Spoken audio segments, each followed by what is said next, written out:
কইতেছি এটা করেন। এই যে স্যাম্পল দেখতেছেন না, এবার তো রিক্সার নিচে পড়ছে, পাতার উপরে পড়বো। তো মনে থাকে জানো, যেটা কইতেছি ওটা করেন। তাই চল, এটা যাতে মনে থাকে। বুঝছি, ঘটনাটা অত মনে হয় সুবিধাজনক। সাপও মরে, লাঠিও না ভাঙে। এবার চালাও চালাও চালাও। বুঝছি। ছেলে দেখলাম, আপনি তো মতামত জানালেন না তো। ছেলেটাকে কিন্তু আমার খারাপ লাগেনি। তাহলে কি আমি কথাবার্তা এগুবো?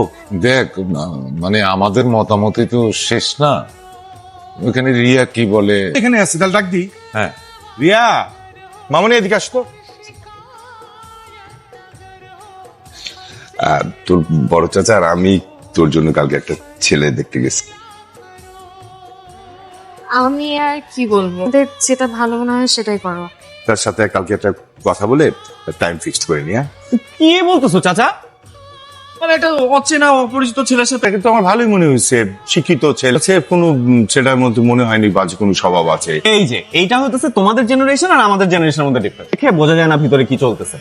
এই যে এসে গেছেন বিজ্ঞ লোক, তা কি করতে হবে জনাব? চাচা তুমি আমার কথা শোনো, তুমি একদম টেনশন করবা না। ওর যত নারী নক্ষত্র আছে আমি সব বের করে কথাই বলছে। কিন্তু বাবা, সময় কিন্তু বেশি নিস না। ওয়ান টুর ব্যাপার চাচা। দেখো এই সাঁড়াশি অভিযান কোথায় গিয়ে শেষ হয়। তো তুমি কারোর প্রতি কোনোদিন কনফিডেন্স ছিল না। কি ব্যাপার, মন খারাপ?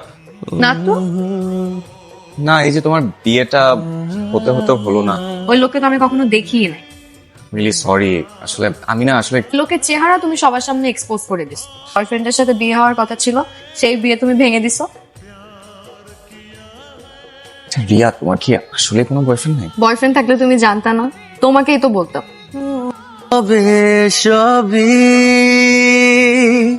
তুই আমার। এখানে দেখি সবাই তোমরা আছো। হ্যাঁ, বিকেল 4টার সময় বের হয়েছে জগিং করতে, আর সব বডি কমায় ফেলবে নাকি তুমি? সেটাও ভাইজান অর্ধেক নিয়ে ফেলছে। রুবেল হাওলাদারের কথা মনে আছে? রুবেল হাওলাদার?